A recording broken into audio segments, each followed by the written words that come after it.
Ja, naš ata je pa tok prav.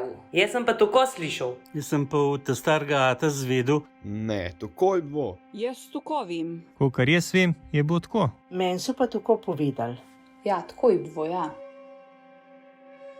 Ja, nekaj dni je bilo tako. Star Pečnikova učica. Stari ljudje so govorili, marsikšen oče je povedal, pa marsikšna mama, tlele, v ta naš okolc, Gorjansk, da je včeraj bo Pečnikova učica skakava.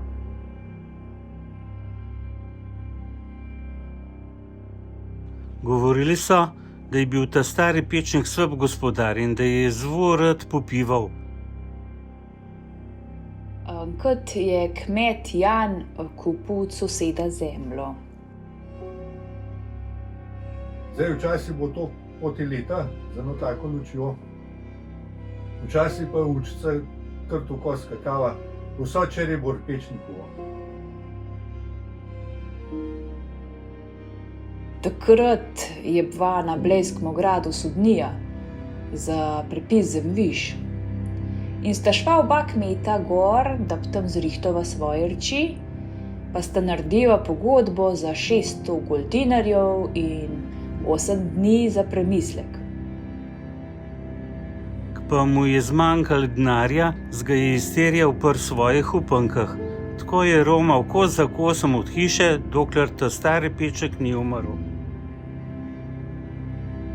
Tamle gor, na Polanah gor, pa v spodnjih gorjah je bilo, pa tlele pod Radovljico se je tudi to zgodbo.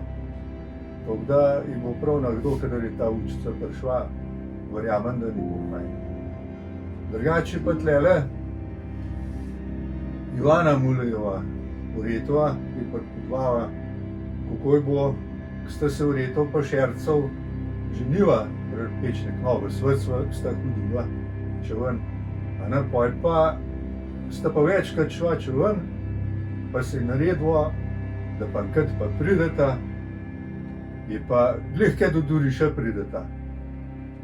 Pa prskače gor na učica, gor na oken. Je benti, že sta se toliko ustrašila, sta jo tako šla nazaj, pa nikoli več nista gon šla v svet. Prav nikoli več. Ampak Janu to ni bilo všeč.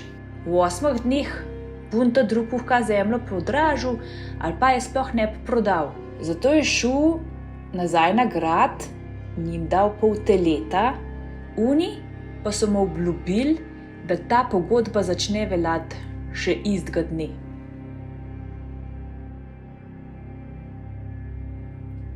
Drugač pa tudi Belevoje Hanca, tamle gor z Vindgarja. Ta je pa tudi prava, kako je bilo s to učjo, ki je pa tudi tela šel v svet, pravzaprav pojk so se že navasvale, no, se je Mežanova poročila. Mežanova se je poročila Militnek. Poj pa mama seveda je pa večkrat mogla to hčerko pa obiskati, a ne. Veš, da šel hčero obiskati, pa malo pogledati, kako je, pa malo bo Filipse čez zraven. No, pa je se je naredilo, ki je šla dolče v graben dol. Pa glih pride kaj do Pečnikovega, pa ta učica začne skakati z mejnika na mejnik. Ampak mati kar popočva, pa učica pride do nje. Pa ona pa, Frtavček, odkot se je vzel? Sed nič nočem, pojde, včer se je vzel. No pa ta učica odskače nazaj. Mama je šla seveda do hčere, pa je tudi domov. Ampak kadar je pa šla še kdaj svojih hčere, je pa zmeran spremstvo otrok imeti sam. O ne, enkoli je sama. Prej kdo je bilo to?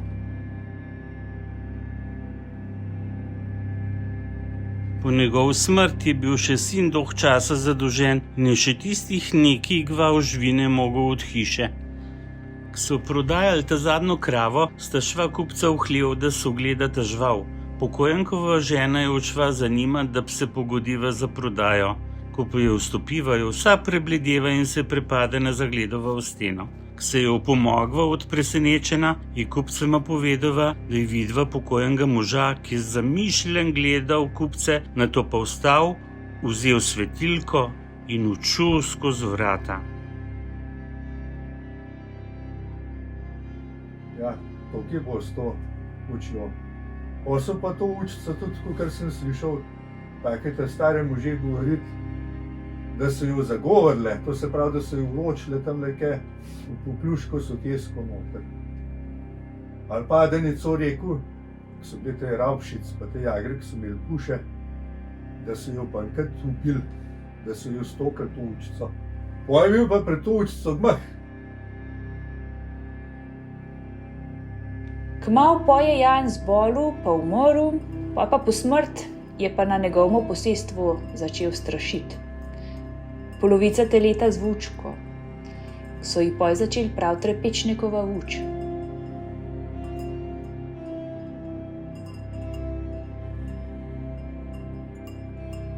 Če me ne vprašate, jaz verjamem v pogode. Za prve verjamem.